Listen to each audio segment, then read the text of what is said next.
Boa noite a todos. Então, sejam todos bem-vindos aqui ao Monte Alverne, em especial aqueles que por acaso estejam aqui pela primeira vez aqui no salão, ou quem também vai assistir pela primeira vez as nossas palestras no canal do Monte no YouTube. Então, hoje, como todos os sábados à noite, teremos mais uma palestra. O título da palestra está exposto aqui, que fazeis de especial, e será proferida pela nossa querida Hélida, que mais uma vez veio aqui nos presentear com essa palestra e com a sua presença. Então a gente agradece desde já. Hoje a gente não vai divulgar todas as atividades que acontecem no Monte ao longo da semana, são muitas, para a gente aproveitar o tempo para a palestra dessa noite. A gente não vai fazer essa divulgação, mas no site do Monte Alverne, que está disponível na web, na internet, com esse nome mesmo, www.montealverne.com.br, vocês podem, as pessoas aqui presencialmente ou em casa, podem ter essas informações lá. Então, para aproveitarmos a noite, a gente já vai dar início aos trabalhos com a prece do nosso querido Acácio.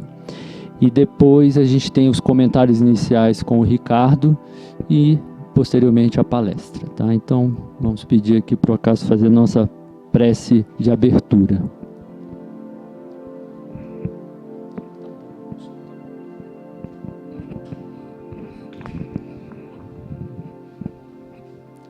Caríssimos irmãos, vamos elevar os nossos pensamentos às esferas mais superiores, a Jesus, nosso querido Mestre, rogando pela presença entre nós nesta noite, dos mentores de nossa casa, de nossos irmãos da espiritualidade de luz, que eles possam harmonizar os nossos pensamentos, acalentar os nossos corações, de maneiras que estejamos receptivos à mensagem da noite de hoje. Pedimos também, Jesus querido, muita luz, muito amparo e muita intuição para a nossa irmã encarregada do estudo desta noite. Que assim seja.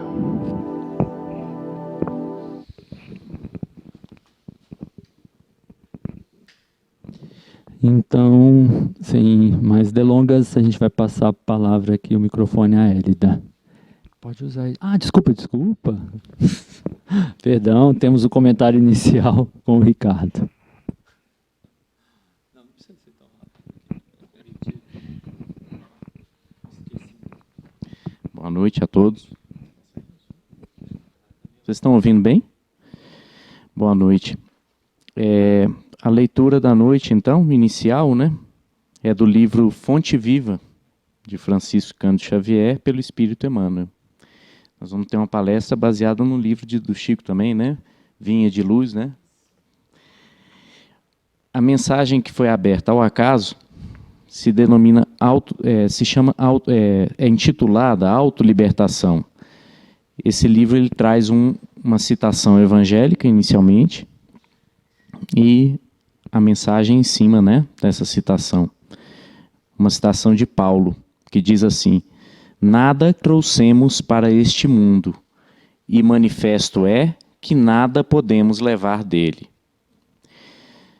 A mensagem: se desejas emancipar a alma das grilheiras escuras do eu, começa o teu curso de autolibertação, aprendendo a viver como possuindo tudo e nada tendo, com todos e sem ninguém.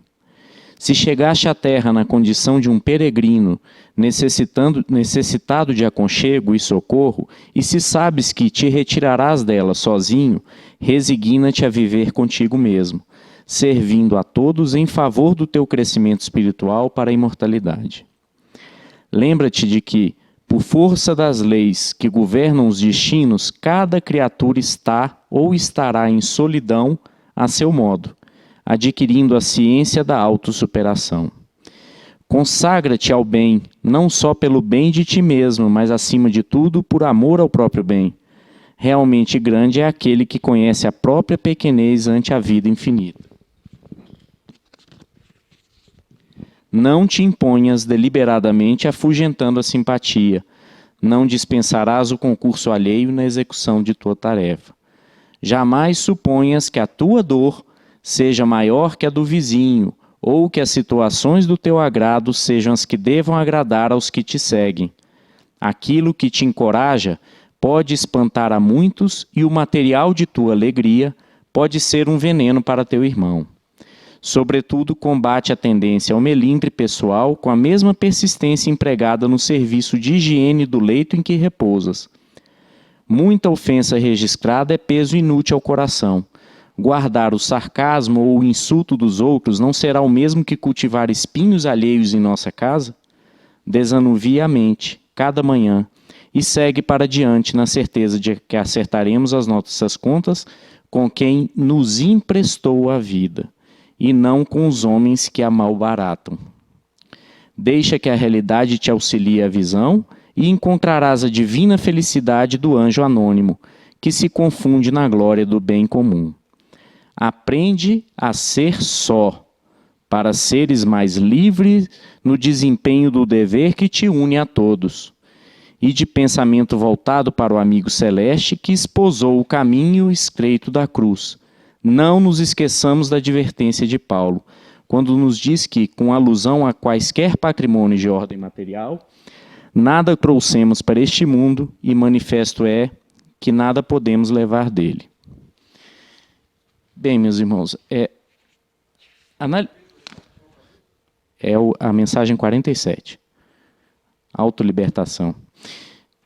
Quando a gente avalia que nada trouxemos para este mundo e manifesto é que nada podemos levar dele, Paulo, obviamente, devia estar se referindo a bens materiais, né?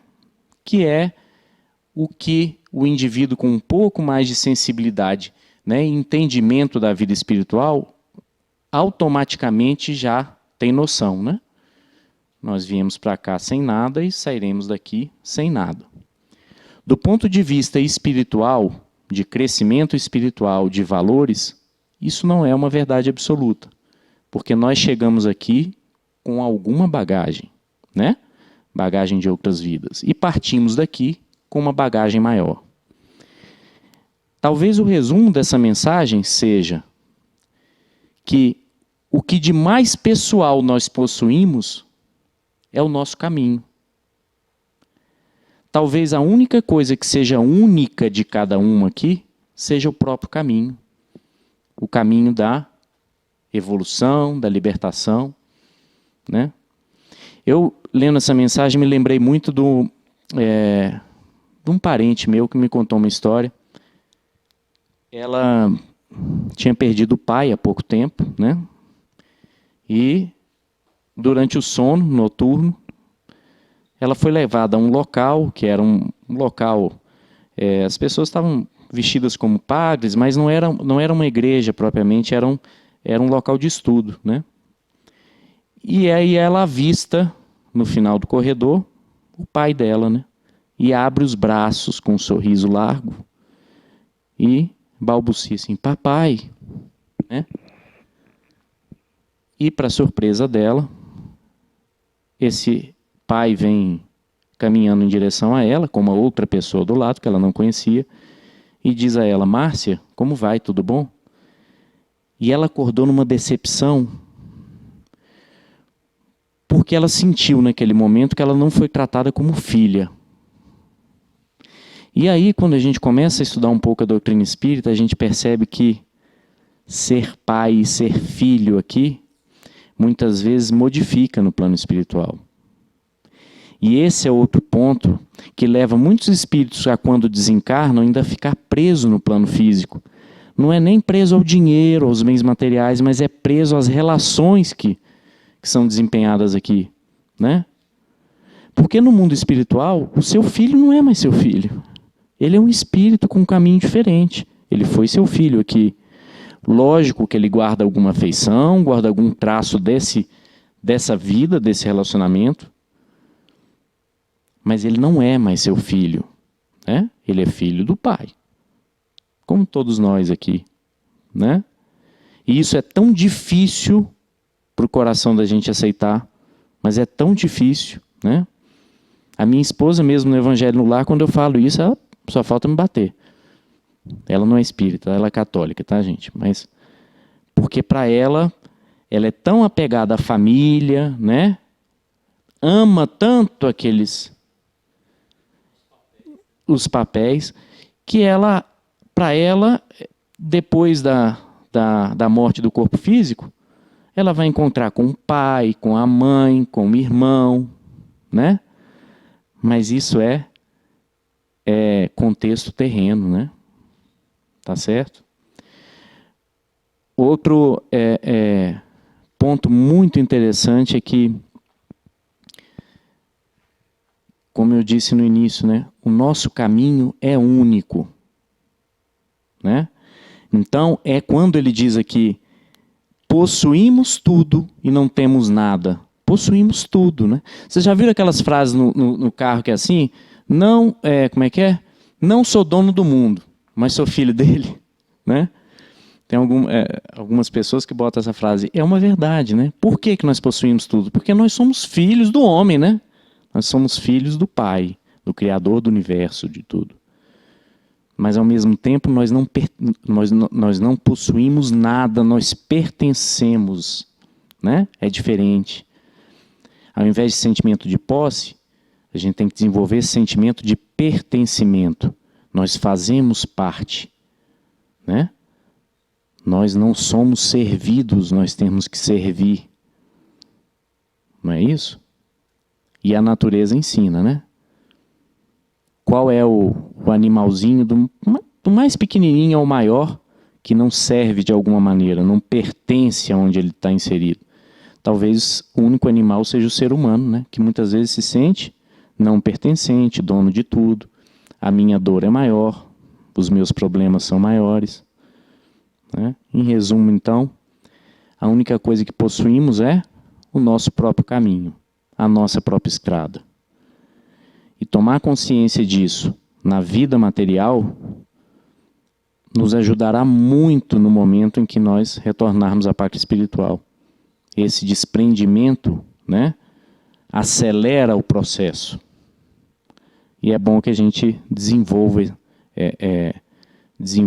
esse sentimento, desenvolva esse pensamento, esse processo intelectual durante nossa vida. Não possuímos nada, possuímos nosso caminho, né? Ao mesmo tempo, possuímos tudo porque somos filhos de Deus e pertencemos a esse universo infinito, né, e lindo criado por Ele. Uma boa noite, boa palestra para todos. Agradecemos, Ricardo, aí, pelos comentários iniciais. E já passamos para você, Elita. Fica à vontade, tá?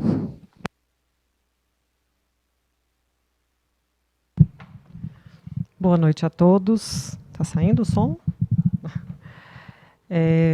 Só completando o que o Ricardo trouxe para a gente aqui, é tão verdade isso, né, que a gente não é pai e mãe, a gente não é filho, a gente não é neto, a gente está pai e mãe, está filho, está neto de alguém, né? Que o próprio Cristo, que é o nosso maior guia e modelo, nos deixou isso de exemplo no alto da cruz, quando lá de cima olhou para João e Maria e falou: mãe, eis aí o teu filho, filho, eis aí a tua mãe. O que ele quis dizer com isso, né? Maria, naquele momento, estava perdendo, entre aspas, o filho gerado no ventre, né? Porém, o que o Cristo quis dizer foi: você tem muitos outros filhos para amar, né? E aquele filho tinha outra mãe para se dedicar, para cuidar na velhice, e foi o que ele fez, né? Então, assim, o Cristo nos deixou o ensinamento de tudo na nossa vida, e cabe a nós entender cada mensagem. E o interessante desse livro que o Ricardo trouxe para a gente, dessa coleção, né, que é a coleção conhecida como Coleção Fonte Viva, é composta por 5 livros. Um deles é esse aqui, que a gente vai dar palestra, Vinha de Luz, tem o Ceifa de Luz, Caminho, Verdade e Vida, Pão Nosso e o Fonte Viva, que é o que dá o nome à coleção, que foi o que ele utilizou.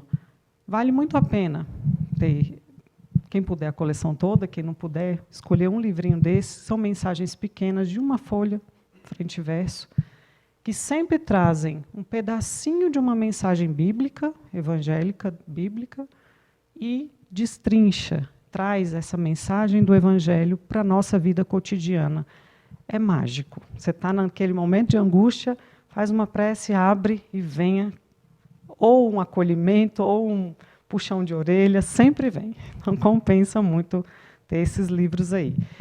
Uma dessas mensagens nós vamos ver aqui hoje, que eu escolhi aqui a mensagem do livro Vinha de Luz, é o capítulo 60, com o título Que fazeis de especial? E aí a gente pode, né, pensar em muitas situações, né? Muita gente faz muita coisa especial, né?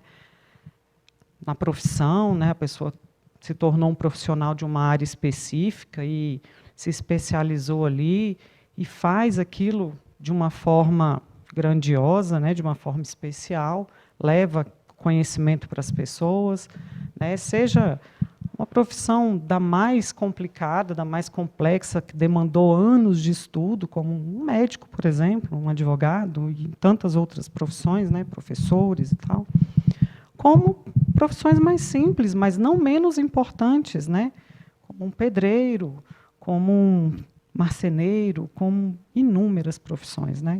Todas são especiais, nos fazem, de alguma forma, especiais na vida de alguém. Porém, não é esse tipo de coisa que nós vamos tratar aqui hoje, né? A mensagem é uma mensagem que está lá em Mateus, capítulo 5, versículo 47, como eu falei, né, esses livros dessa coleção Fonte Viva sempre começam com uma mensagenzinha do Evangelho, né? E a mensagem do livro Vinha de Luz é apenas que fazeis de especial. Ele pegou um trechinho do versículo, porém o versículo todo é esse, ó. E se saudardes somente os vossos irmãos, que fazeis de especial?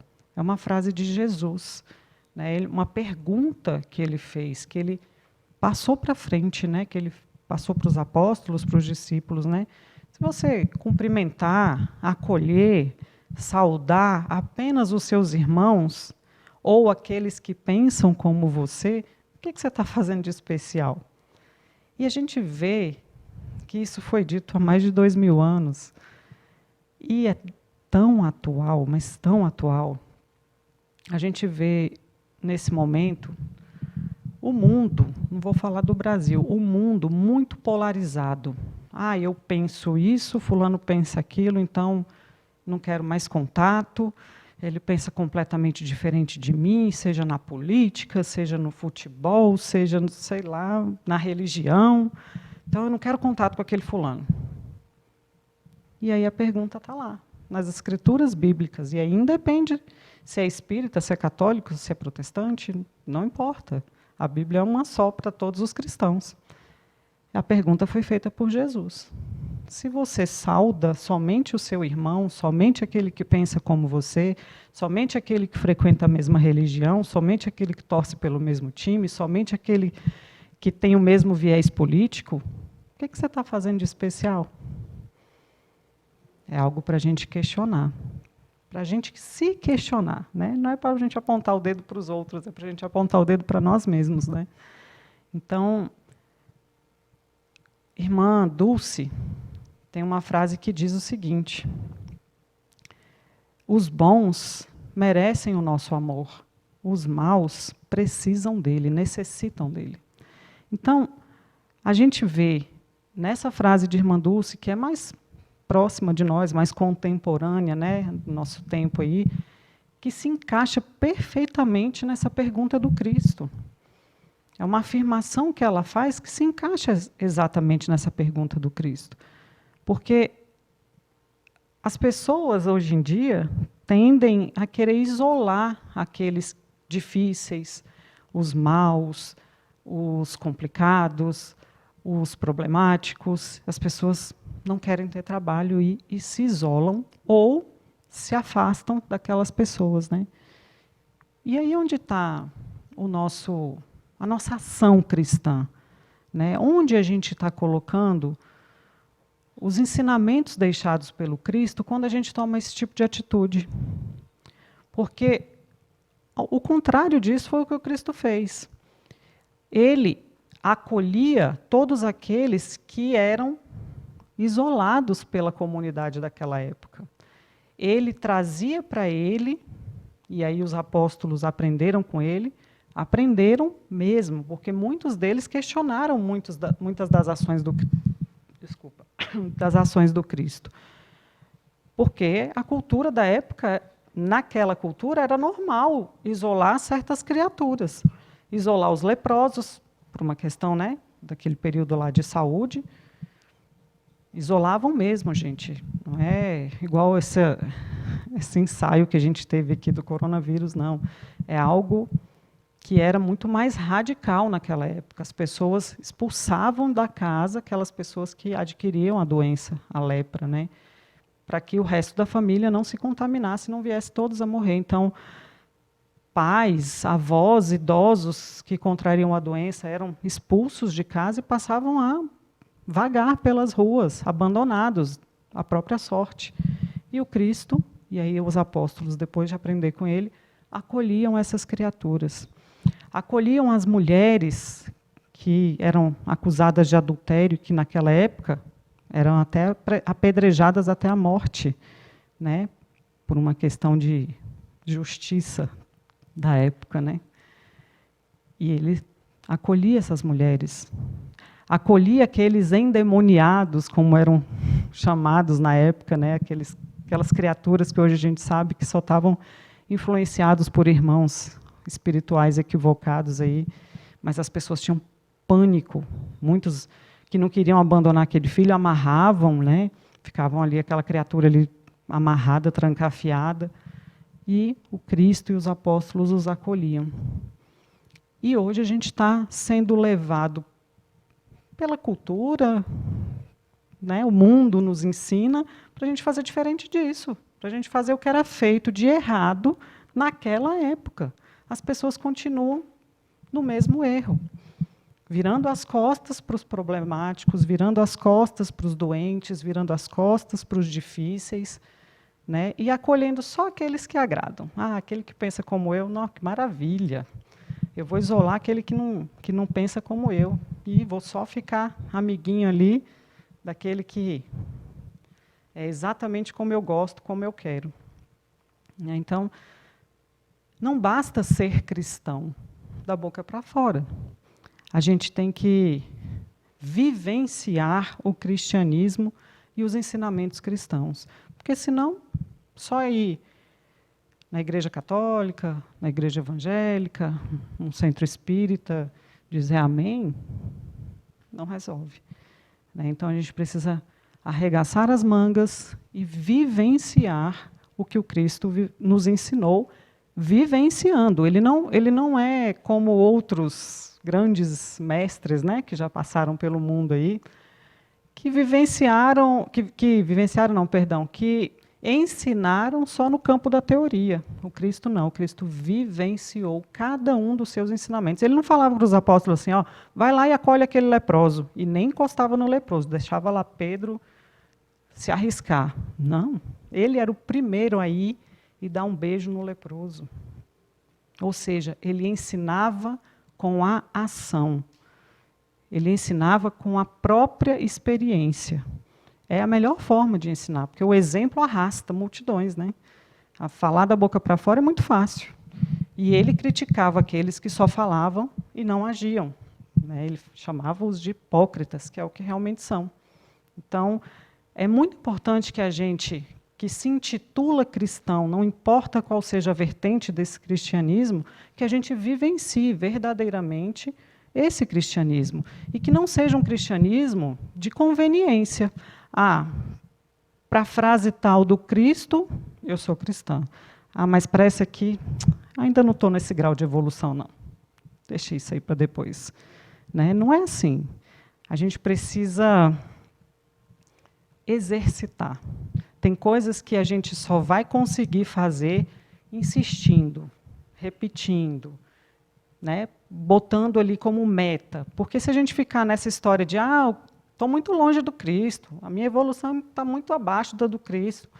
Tá, e aí, o que você está fazendo para melhorar isso? Né? É igual aquela pessoa que fala assim, eu estou muito acima do peso, ou então, eu estou muito abaixo do peso, mas não faz nada para mudar isso. Eu estou doente, estou diabético, ou estou com uma pneumonia, mas fuma 2 carteiras de cigarro por dia.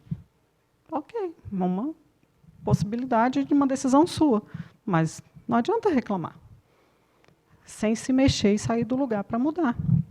Né? Então, são essas situações, e é por isso que eu falo que esses livros são maravilhosos, porque uma pequena frase, um versículo, nós poderíamos ficar aqui fazendo um seminário. Vai ser uma palestra aí de 45 minutos, mais ou menos. Mas poderia se tornar um seminário com um versículo do Cristo. Porque cada vírgula que ele deixou tem um ensinamento gigantesco para a nossa vivência, para o nosso dia a dia. E que, às vezes, a gente vai lendo assim, como se fosse um romance, algo que está inatingível. E não, é para a gente vivenciar. E ele não falou que era fácil. Ele não demonstrou no dia a dia que era fácil. Ele não vivenciou, ele não viveu aqui na facilidade de férias, passeando na Terra. A vida dele foi de muita dificuldade. Mas ele deixou muito claro para a gente que o reino dele não era desse mundo. Ou seja, vale a pena toda a dificuldade que eu tenho aqui agora para conquistar o que eu quero depois. Né? A mesma coisa, por exemplo, a gente trabalha no dia a dia, de forma dura, vamos supor. Vou pegar aí um exemplo de um pedreiro. Trabalha no pesado, todo dia ali, sol a sol, às vezes com chuva, serviço braçal, termina o dia arrasado, acabado. Mas é dali que ele tira o sustento dele. Então, qual é a benesse dessa dificuldade? O dinheiro que vai sustentar ele e a família. Né? Então, o momento de dor, que ele está ali com a coluna arrebentada, né, juntas, joelho, tudo, é o necessário para que ele adquira o sustento, que é o que ele quer, no final das contas. A mesma coisa a nossa vida aqui na Terra. Vamos passar por dificuldades, por tribulações, por coisas que precisaremos enfrentar para receber o nosso salário, digamos assim, né? Receber, no final das contas, o que a gente colher. Às vezes vai ser um saláriozinho pequenininho, às vezes vai ser um salário mais abonado. Depende só de nós. Né? Depende do que a gente está disposto a enfrentar de bom e de ruim, né? E da forma como a gente vai enfrentar. Então, seguindo aqui, a quem é muito é dado, muito será cobrado. Mais ou menos o que a gente já estava, né, adentrando aí, falando agora. E Emmanuel nos traz, daquele pequeno trechinho lá que fazeis de especial, Emmanuel começa dizendo o seguinte: iniciados na luz da revelação nova, os espiritistas cristãos possuem patrimônios de entendimento muito acima da compreensão normal dos homens encarnados. Aí vem a complicação, né? Se algum dia nós tivemos a oportunidade de receber os conhecimentos da doutrina espírita, que são mais amplos que as outras, pelo fato de que as outras só falam deste mundo aqui. E a doutrina espírita abre um leque, né? Tira uma cortina que estava um pouco tampada aí, né? E nos mostra as consequências de tudo que a gente faz aqui. Né? Por isso que eu coloquei o títulozinho ali: a quem muito é dado, muito será cobrado. Porque uma coisa é a pessoa fazer uma ação de boa ou de ruim, sem saber das consequências daquilo. Né? Quando é algo ruim, a gente até costuma dizer: fulano fez na inocência, ele não tinha culpa naquilo porque ele não sabia o que estava fazendo.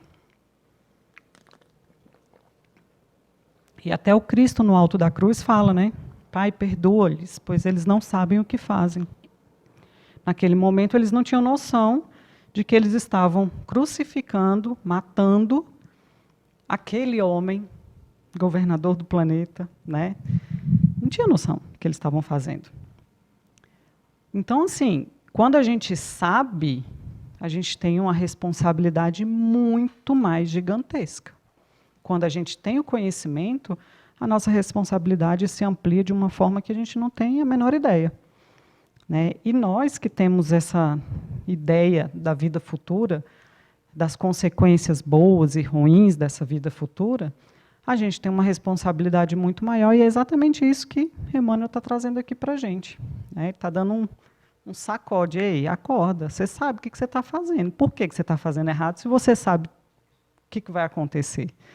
Né? Então, se eu sei que colocar o dedo no fogo lá do fogão vai queimar, eu vou fazer isso? Não. Então, se eu sei que certas atitudes minhas vão me levar para um local de sofrimento, como André Luiz foi levado, que está lá no livro Nosso Lar, ou no filme, né, que muitos não leram o livro, mas assistiram ao filme, por que eu vou fazer isso? E a gente se a gente parar realmente para analisar friamente, a vida que André Luiz levou aqui na Terra é uma vida que a grande maioria das pessoas leva. Né? Fumava lá seu charuto, bebia lá sua bebidinha para relaxar, como muitos falam. Era meio sisudão, assim, não gostava muito de fazer caridade, trabalhava só no serviço dele mesmo, obrigatório ali como médico, para levar o sustento para a família, mas caridade não, cada um que se vire, né? Era mais ou menos o pensamento de André Luiz quando estava encarnado. E olha o que ele ganhou da semente que ele plantou. 10 anos de sofrimento profundo no umbral. E aí? Como será o nosso futuro? Eu costumo dizer que eu não tenho muito medo da morte. Eu tenho medo das consequências dela, do que vem depois, né? A gente não sabe para onde a gente vai, né? Quem dera eu ser recebida, pelo menos pela minha avó, pelo meu avô, nossa senhora, já vou estar feliz demais. Mas, não sei, né? Às vezes a gente se depara num lugar de sofrimento, sem ninguém conhecido, e tudo isso é fruto das nossas atitudes. Né? O umbral, as zonas umbralinas, são reflexo dos pensamentos humanos. A gente não vai ser levado para um local que a gente não é compatível energeticamente. Então, se ele foi levado para o umbral, é porque ele era compatível energeticamente com aquele lugar. Ele se levou, exatamente. Obrigada. Está certíssimo. A gente que se leva, né? É a semente que a gente planta e a gente mesmo colhe. Né? Então, é exatamente isso. Para onde é que eu quero mudar de endereço quando eu desencarnar? Né? Para uma colônia tipo Nosso Lar? Tomara. Para umbral? Para o, tristemente dizendo, o Vale dos Suicidas, que muitos, infelizmente, estão indo? A escolha é nossa. Né? Então, a escolha é nossa e depende das nossas atitudes cotidianas, iniciando principalmente dentro de casa, porque é dentro de casa onde estão normalmente os nossos maiores desafios, né? Com a nossa própria família. Vamos seguir aqui. Nada do que o Cristo nos fala, principalmente na parte difícil, na parte dura da vida, nada ele deixa assim a gente solto, sem um norte, né? Então, por isso que eu coloquei aqui o título, Luz que nos clareia. Então, ele deu a luz para a gente, né? E aí, Emmanuel nos fala o seguinte, em verdade sabem, e aí eu botei reticências, porque eu não coloquei o texto todo. Ele vai falando uma série de coisas. Em verdade sabe dos sofrimentos e das consequências, em verdade sabem das vicissitudes, em verdade sabem de várias coisas, em verdade sabem que a nossa colheita futura se verificará de acordo com a sementeira de agora, que a luz do Senhor clarear-nos-á os caminhos, sempre que estivermos a serviço do bem. Então, olha só como isso é dá um quentinho no coração, né? A gente não está sozinho. A gente foi colocado numa estrada desconhecida, mas tem uma luz lá em cima que nos dá o norte. Se a gente quiser sair desse foco de luz e ir para a escuridão, ok, uma possibilidade. Mas aí, arque com as consequências da sua decisão. Porque a colheita futura se verificará de acordo com a sementeira de agora. Então, hoje é um sábado.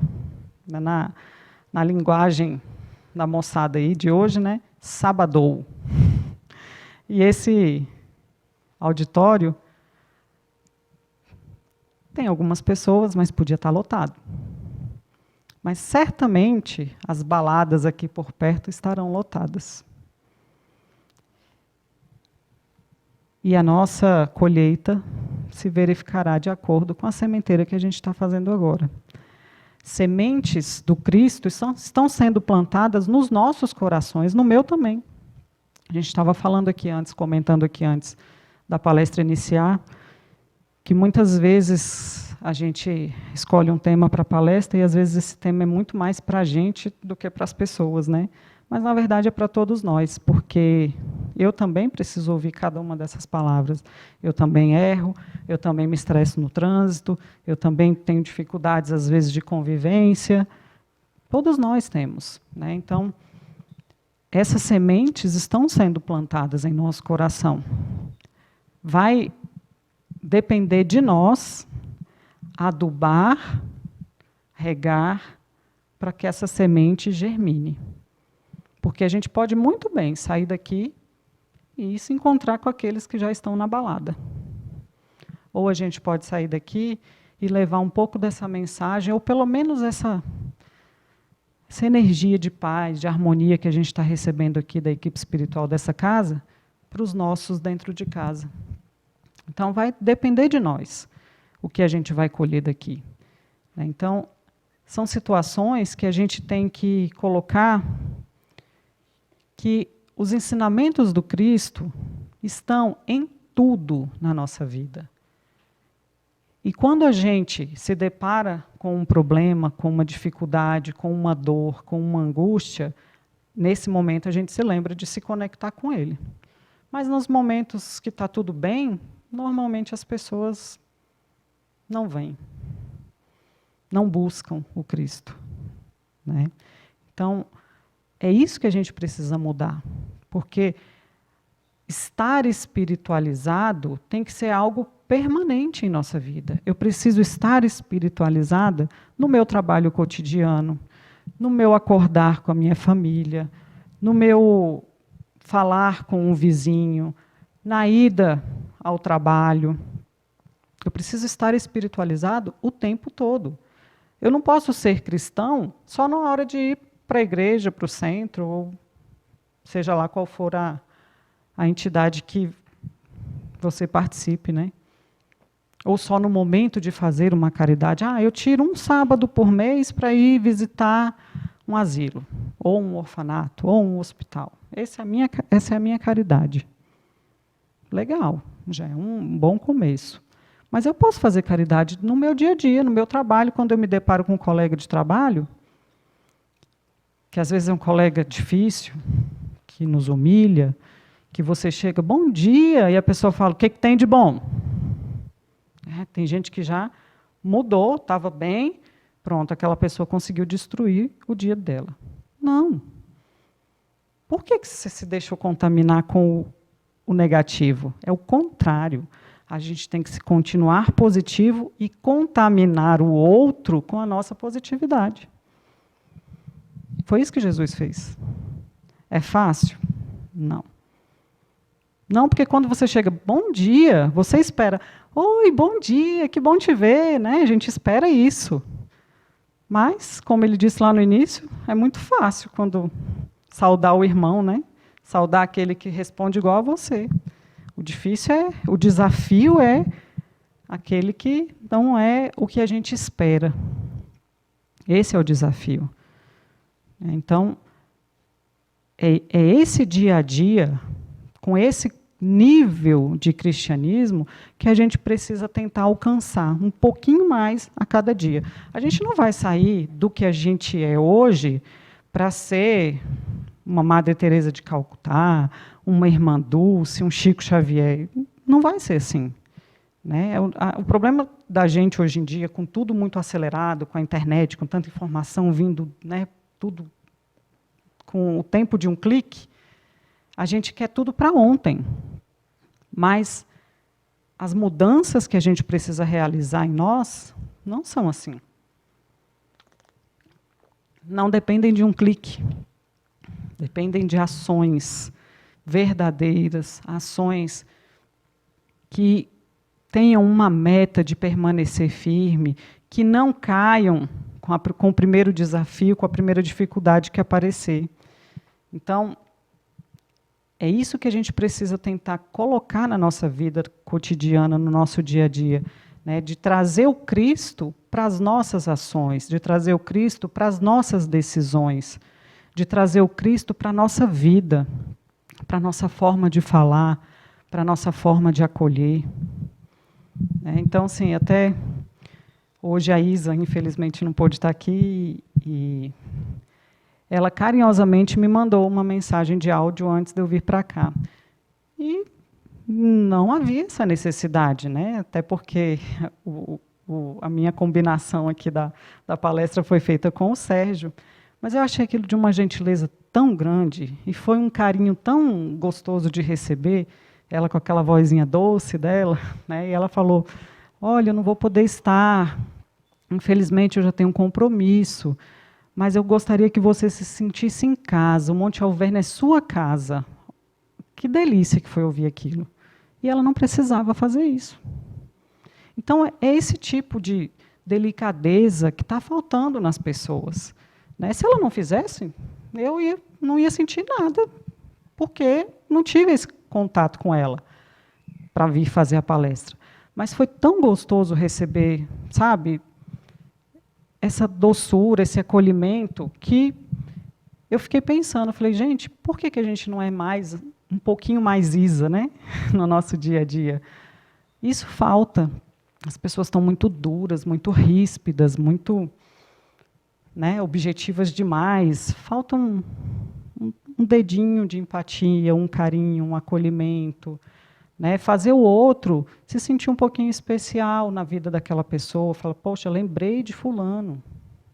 Então, são esses detalhes que fazem toda a diferença. Isso é o cristianismo na nossa vida. Isso é a mensagem do Cristo na nossa vida. Ele era essa pessoa que, onde passava, tocava, acarinhava, acolhia, beijava, abraçava. Então, ele era essa pessoa. E se nós colocamos ele o tempo todo como um alvo, a gente não pode distanciar ele de nós. Porque, obviamente, ele é muito mais evoluído que a gente. Ele foi o espírito mais evoluído que já pisou aqui nesse planeta. Para ele pisar aqui, ele teve que se preparar, reduzir a energia dele, a capacidade energética dele, absurdamente, para estar com a gente aqui. Mas ele é o alvo. E a gente vai chegar ao ponto de espírito crístico um dia. Agora, quando isso vai ser, depende de nós. E aí, eu trago um exemplo de alguém que mudou da água para o vinho em uma encarnação. Isso não sou eu que estou dizendo, não. Isso são inúmeros livros aí, inclusive um último aí do Divaldo, que fala que é a nossa querida Maria Madalena, que é, para mim, um dos ícones aí que eu trago de inspiração de vida, é ela e Paulo, né, que foram duas criaturas que mudaram do 8 para o 80, assim, numa única encarnação, nos mostrando, nos provando que é possível. Agora, não foi fácil. Não foi fácil. Pode pegar a questão histórica, a questão bíblica, seja o que for, dá para perceber. Por mais que as histórias se modifiquem, né, contada por historiadores, contada por espíritas, contadas mediunicamente, né, psicografadas, ou mesmo na Bíblia, é nítido que houve uma mudança gigantesca, mas que houve muita dor, muito sofrimento, muita dificuldade e muita persistência. Muita persistência.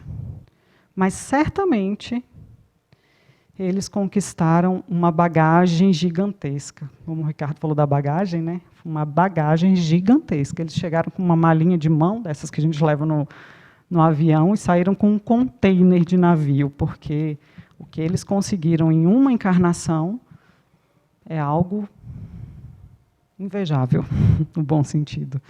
Né? Então, que a gente tente o máximo possível se melhorar. Né? Que a gente não deixe para amanhã, não deixe para o mês que vem, igual dieta. Né? A segunda-feira eu começo, aí aparece alguma coisa e não acontece. Né? Então, é uma possibilidade, é o nosso direito de ir empurrando.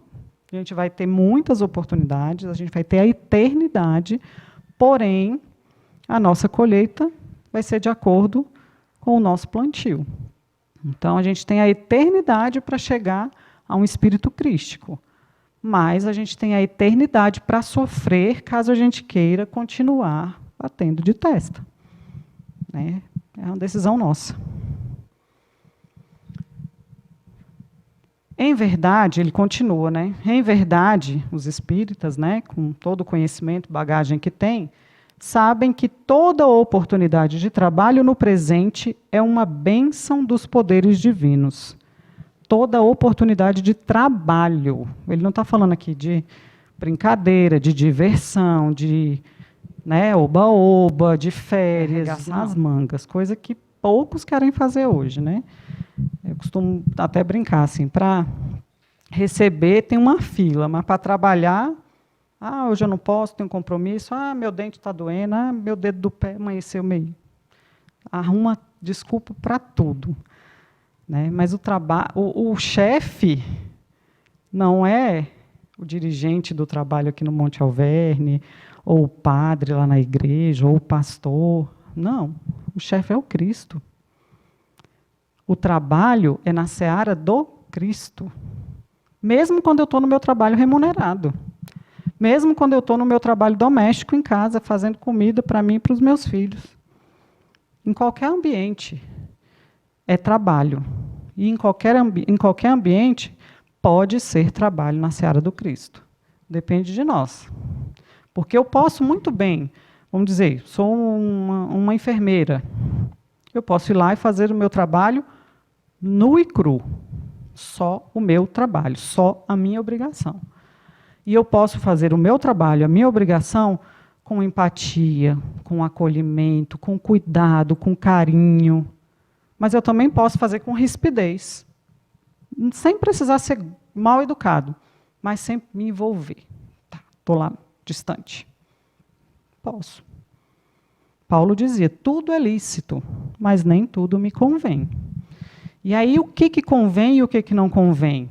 Vai depender do referencial. Para o mundo, muitas vezes, num trabalho de enfermagem, como eu citei, não convém esse vínculo. Mas e o trabalho da seara do Cristo? Aí, eu quero ser uma enfermeira ou eu quero ser uma enfermeira cristã? Cada um vai dizer. Cada um vai escolher. E cada um vai colher, de acordo com a sua escolha. Em verdade, sabem que ninguém se acha na crosta do planeta, essa parte é um tapa na nossa cara. Ninguém se acha na crosta do planeta em excursão de prazeres fáceis, mas sim em missão de aperfeiçoamento. Ninguém veio aqui para se divertir tomando banho de mar, saindo para a balada. Você até pode, mas não veio para isso. Você veio em missão de aperfeiçoamento. Olha só como é pesado. Ninguém veio aqui em excursão de prazeres fáceis. Emmanuel é duro. Emmanuel não alisa a gente, não. Mas ele traz as verdades necessárias, né? Às vezes, nem todos aqueles que só dizem o que a gente quer são as melhores pessoas para a nossa evolução. A gente muitas vezes foge daquelas pessoas que nos dizem a verdade, porque a verdade dói. E a gente, às vezes, não quer sentir essa dor. Mas se a gente escolhe não sentir essa dor da verdade naquele momento, a gente vai sentir outras dores depois. E o que ele está falando, aqui é isso. Tá? Ele não está aqui excluindo, eu citei aqui, de ir para a praia e tal. Ele não está falando que você não pode ter momentos de diversão. Não é isso. Mas não foi para isso que você veio. A mesma coisa, eu tenho um trabalho remunerado, e aí eu chego no escritório, eu vou no escritório hoje só para bater papo com meus colegas. Não estou afim de trabalhar, não. Vou sentar lá, vou até de chinelo, de bermuda. É assim? Não é. Então, por que a gente age assim na nossa vida, onde a gente veio para trabalhar? E lá, no Livro dos Espíritos, fala que para a gente evoluir, a gente precisa vivenciar as vicissitudes da matéria. O que são as vicissitudes da matéria? As coisas boas e as coisas ruins. Tudo é aprendizado e tudo é para o nosso aperfeiçoamento. As coisas boas vão nos trazer a oportunidade de sermos gratos, vão nos trazer a oportunidade de valorizar aqueles momentos, aquelas situações, até mesmo as coisas materiais, valorizar e não supervalorizar, uma diferença. E os momentos ruins vão nos proporcionar, caso a gente os leia da maneira correta, a oportunidade de ter mais paciência, de ter mais tolerância, de ter resiliência, resignação e, acima de tudo, confiança na providência divina, porque Ele não nos dá nada, absolutamente nada, que não seja para o nosso bem, que não seja para o nosso aperfeiçoamento. Então, seja uma doença grave, seja uma dificuldade financeira, seja uma criatura, ou na família, ou no ambiente de trabalho, ou na vizinhança, que nos aparece que é difícil de conviver. Se é difícil de conviver, eu não posso mudar o outro, mas eu posso me corrigir e mudar as minhas percepções, a forma como eu ajo. Se eu estou nervoso, eu tenho que me acalmar, porque o outro não pode ter a capacidade de tirar a minha paz. Aí eu estou dando muito poder, para o outro. Então, são situações, todas essas situações são colocadas na nossa vida para o nosso aperfeiçoamento. Foi essa missão que a gente acertou lá em cima quando decidiu voltar. Porque estar aqui é difícil, mas é necessário, porque para evoluir, a gente precisa passar pelas vicissitudes da matéria. Olha como é forte. Assim, alguns encaram isso como uma coisa difícil, ruim, eu encaro isso como uma bênção. Porque sofrer não é bom. Nunca vai ser bom. Mas a forma como eu encaro o sofrimento vai fazer com que eu sofra mais ou com que eu sofra menos. Eu preciso aprender a sofrer. Essa é a realidade. Porque se eu sofrer murmurando, reclamando, xingando, maldizendo, vamos dizer que esse sofrimento seja uma dor física. Gritar, xingar, maldizer, resmungar, não vai mudar a minha dor. Agora, quando eu tento me conectar com o Pai, entendendo que aquilo é da providência divina, é bom para mim, às vezes eu consigo até um fortalecimento espiritual maior para passar melhor por aquele sofrimento. Não é que eu não vou sofrer, porque aquilo é bom para mim, para o que eu preciso. Se, às vezes, eu peço nas minhas preces, Pai, me dê paciência. A gente sempre fala isso, Me dê paciência. Aí a gente fica esperando que a paciência venha, um passe de mágicas e agora eu sou a pessoa mais paciente do mundo. Não. Se eu preciso de paciência, o que ele vai me dar? Testes para que eu prove ter paciência. Quais são os testes para provar ter paciência? As criaturas que tiram a nossa paciência. Então, cuidado com o que você pede nas suas orações. Pai, me dê força. Ixi, vai vir chumbo grosso por aí. Então, às vezes a gente pede e não sabe a consequência daquilo que a gente está pedindo. Acha que Deus vai mandar um anjo e vai dizer, olha, botar a mão na nossa cabeça, a partir de hoje você é a pessoa mais paciente do mundo. É a gente que vai conquistar. Quando um alpinista decide subir o Monte Everest, não vem um helicóptero, pega ele e deixa ele lá no topo, não. Ele tem que preparar todo o equipamento, ele tem que fazer todo um planejamento, um estudo, ver o melhor momento, clima, vento, tudo isso, e subir passo por passo até chegar lá. E muitas coisas podem acontecer, inclusive desencarnes, né? Que muitos já morreram tentando isso. É uma possibilidade. E é o que acontece na nossa vida. Deus não vai pegar a gente impaciente e no outro dia ou no momento seguinte nos transformar em pessoas pacientes. Deus não vai me pegar racista e me transformar numa pessoa tolerante. Não. Eu preciso me burilar. Eu preciso me podar. Eu preciso engolir seco muitas vezes e me calar diante das dificuldades. E isso é o contrário do que o mundo fala. Não, por que você está se calando? Você tem que se impor. Ué, mas eu não quero ter paciência? Eu não quero ter tolerância? Pensemos no que a gente pede nas nossas orações. Em verdade, sabem que a justiça é uma ilusão. Olha só como é pesado isso aqui. Sou eu que estou falando, não, viu, gente? É Emmanuel. A justiça é uma ilusão e que a verdade surpreenderá a toda a gente. O que ele está querendo dizer aqui? Que às vezes a gente fica buscando pelas justiças mundanas e elas só servem para este mundo. Quando a gente pega lá os 10 mandamentos, tinha lá, né? Os 2 primeiros lá, que depois o Cristo fechou praticamente neles 2. Mas aí tinha, não matarás, não roubarás, não adulterarás, tarará, tarará, tarará. Essas questões são questões humanas. Quais são as questões espirituais dos 10 mandamentos? A justiça espiritual dos 10 mandamentos. Os 2 primeiros. Amar a Deus sobre todas as coisas e amar a teu próximo como a ti mesmo. Porque se eu amo o meu próximo como a mim mesmo e a Deus sobre todas as coisas, eu não mato, eu não roubo, eu não adultero. É óbvio.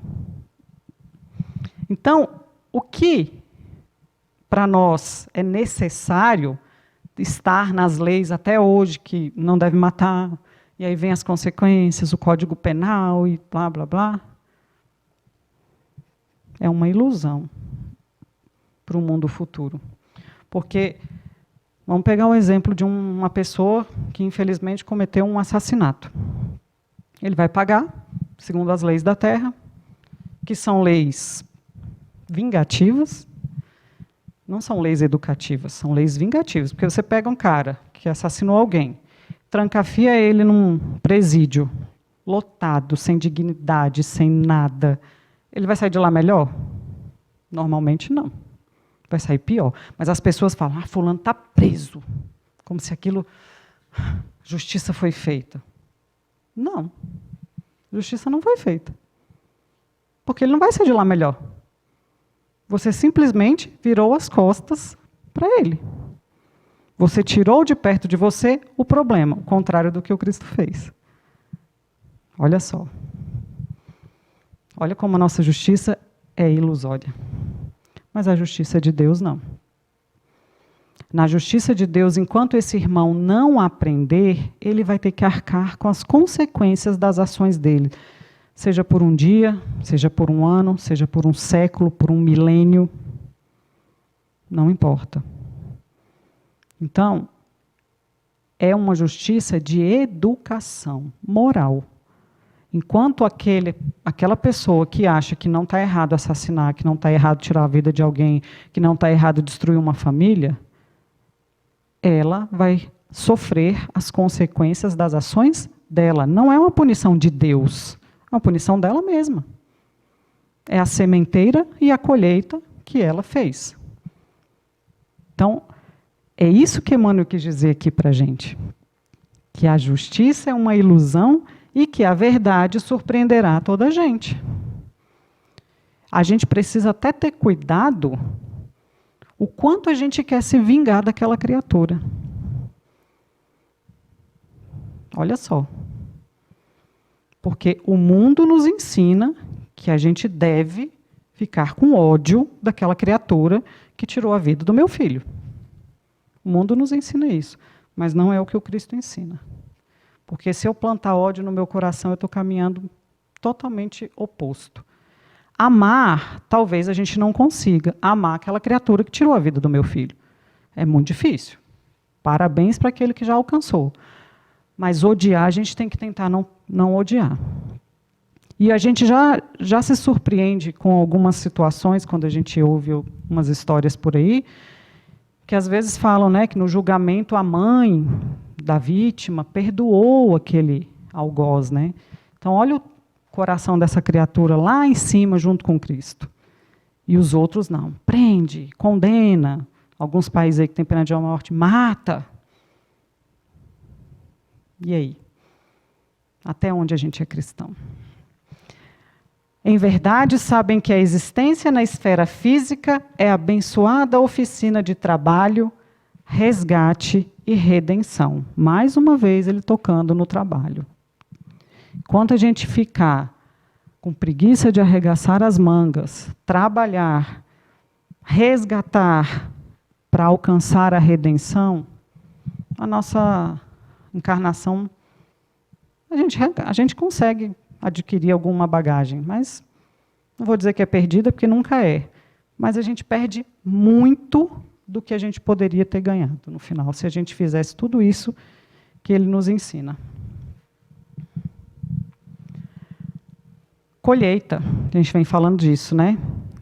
Sabem que os atos, palavras e pensamentos da criatura produzirão sempre os frutos que lhe dizem respeito no campo infinito da vida. Olha isso. Atos, palavras e pensamentos. Tem gente que ainda age e se vinga verdadeiramente. O exemplo que eu dei aí do assassino. Vai lá e mata o cara. Ficou igual. Porque virou assassino igual ele. Estava criticando o ato dele, se igualou. Vai colher. Tem gente que não faz na ação, mas faz com palavras. Igual fizeram com Cristo no alto da cruz, acusando ele de tudo que podia e que não podia. Muitas daquelas pessoas não faziam aquilo de maldade, não, é porque era a cultura da época e achavam que ele realmente estava errado. Então, muitas das nossas certezas são ilusórias. Então, cuidado com as palavras que você usa na sua certeza. Porque a certeza de hoje pode cair por terra amanhã. E muitos não agem, não falam, mas pensam. E Joana de Ângeles fala, diga o que pensas, que eu te direi com quem andas. Do jeito que a gente tem companhias encarnadas físicas, os nossos amigos, os nossos familiares, a gente tem companhias espirituais. Às vezes temos os amigos que nos levam para o buraco e temos os nossos amigos espirituais que também nos levam para o buraco. Só depende de nós se sintonizar ou com um encarnado ou com um desencarnado, ou com os dois. Então, cabe a nós. E para encerrar, efetivamente sabemos de tudo isto. Em face, pois, de tantos conhecimentos que a doutrina nos trouxe, né? E informações dos planos mais altos a beneficiarem os nossos círculos de trabalho espiritual, é justo ouçamos a interrogação do Divino Mestre: que fazeis mais que os outros? Ou seja, eu tenho tanta informação a mais do que as outras pessoas que professam outras religiões, que acham que a coisa acaba logo ali na morte, ou até aqueles que não acreditam em nada, né, os nossos irmãos ateus. eu tenho muito mais informações. E o que eu estou fazendo com essa bagagem de informações que eu estou tendo?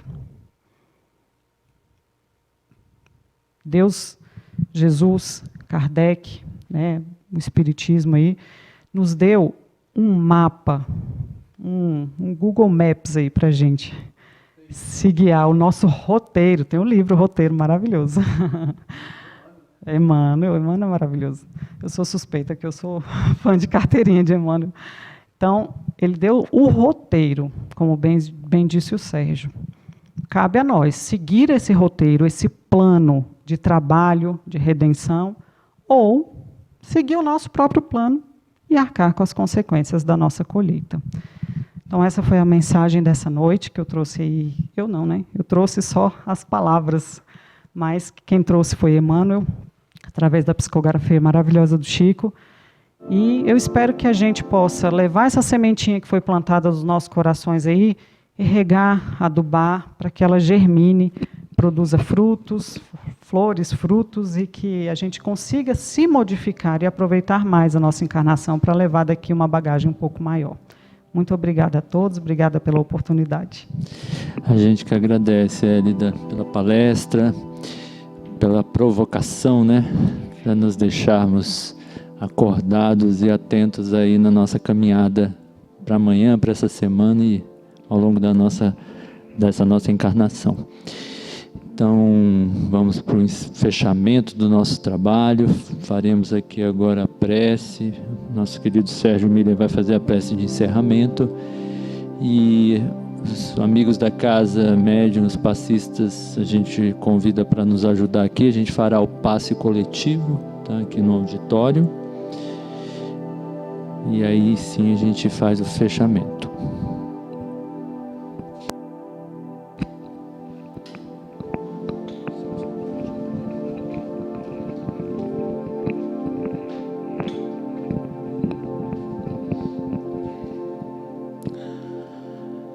Senhor Jesus, que bom estarmos aqui no Monte Alverne hoje, participando desta verdadeira assembleia, porque os benfeitores e nossos amigos também estão conosco nesta noite. Quando a mensagem cristã vem de encontro às nossas necessidades reencarnatórias, para nos encorajar no caminho a seguir. Temos a certeza que vamos levar para os nossos lares mais informação, mais conhecimento, fazendo com que possamos trabalhar melhor as nossas emoções, os nossos sentimentos. Saibamos perdoar melhor, Senhor, fazendo assim essa grande diferença em nosso caminho reencarnatório, contando com os nossos benfeitores pessoais, contando com os benfeitores de uma casa espírita, que há quantos anos vem trabalhando, divulgando, ajudando a todos nós, Senhor Jesus.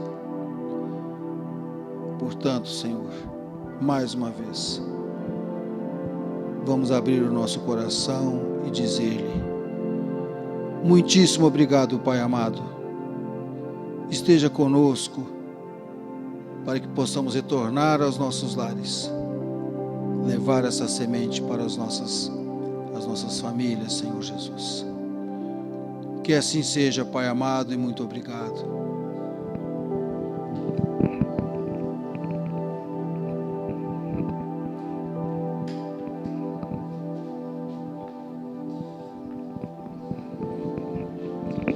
Então, encerramos o trabalho dessa noite, agradecendo a presença de todos aqui no salão, aqueles que assistiram em casa. Aproveitamos para convidar para o próximo sábado, teremos a palestra musical do Sérgio Paulo. E também aproveitamos para reforçar que terça-feira à noite, às 20 horas, temos o Anel de Luz, e na quarta, às 20 horas, temos o trabalho de cura mediúnica, que são os dois principais trabalhos abertos aqui da nossa casa, né? Dos trabalhos espirituais. Então, boa noite a todos, bom domingo e uma boa semana.